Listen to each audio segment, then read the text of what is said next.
उत्तराखंड में और बढ़ सकता है बाघों का कुनबा। एनटीसीए ने मांगा कैमरा ट्रैप और मोबाइल का ब्यौरा। उत्तराखंड में सितंबर से बाघों की गणना शुरू होगी। नोडल अधिकारी नामित किए गए हैं और एनटीसीए को कैमरा ट्रैप का ब्यौरा दिया गया है।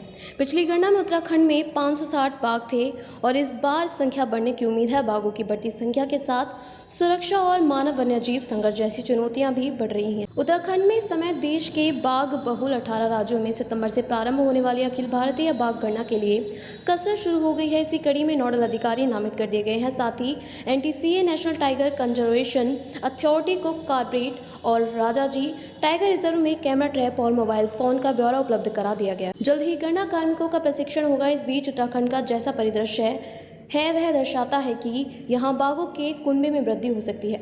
यद्यपि गणना के आंकड़े सार्वजनिक होने के बाद ही इसे लेकर तस्वीर साफ होगी। पिछली अखिल भारतीय बाघ गणना वर्ष 2022 में हुई थी, तब देश में बाघों की संख्या 3682 आंकी गई।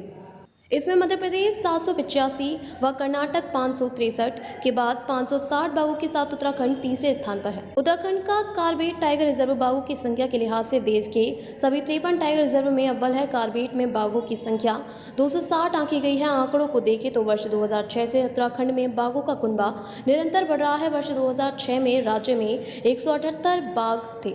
राज्य में कारबेट व राजाजी टाइगर रिजर्व समेत 12 वन प्रभागों में बाघों की मौजूदगी है। इस बीच बाघों ने नए आशियाने भी बनाए हैं और उच्च हिमालयी क्षेत्र तक इनकी मौजूदगी के प्रमाण वहां लगे कैमरा ट्रैप में कैद हुई तस्वीरों से मिले हैं। ऐसे में माना जा रहा है कि 4 साल बाद हो रही बाघ गणना में यहाँ बाघों की संख्या में और बढ़ोतरी हो सकती है। ये बड़े हैं या घटे हैं, गणना के आंकड़ों से ही साफ हो सकेगा।